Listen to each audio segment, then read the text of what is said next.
بسم اللہ الرحمن الرحیم۔ ایک دفعہ پیغمبر اکرم صلی اللہ علیہ وآلہ وسلم اپنے اصحاب کے پاس بیٹھے ہوئے تھے اور آپ صلی اللہ علیہ وآلہ وسلم ان سے گفتگو فرما رہے تھے۔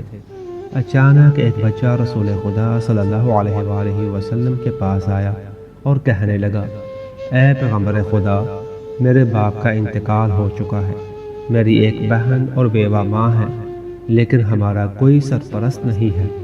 خدا نے آپ کو جو کچھ عطا کیا ہے اس سے ہماری کچھ مدد کیجیے۔ پیغمبر اسلام صلی اللہ علیہ وآلہ وسلم نے بلال سے فرمایا، ہمارے گھر جا کر تلاش کرو، جو غذا تمہیں ملے وہ لے آؤ۔ بلال حجرہ پیغمبر اسلام صلی اللہ علیہ وآلہ وسلم میں آئے اور کافی تلاش و کوشش کے باوجود 21 عدد خرمے ملے۔ جناب بلال انہیں رسول اسلام صلی اللہ علیہ وآلہ وسلم کے پاس لے آئے۔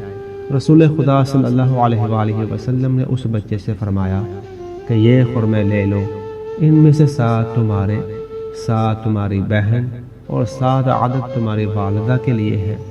اسی دوران پیغمبر اکرم صلی اللہ علیہ وآلہ وسلم کے ایک صحابی معاذ نے اس بچے کے سر پر دست شفقت پھیرتے ہوئے کہا، خدا تمہاری یتیمی دور کرے اور تمہیں تمہارے باپ کا جانشین بنائے۔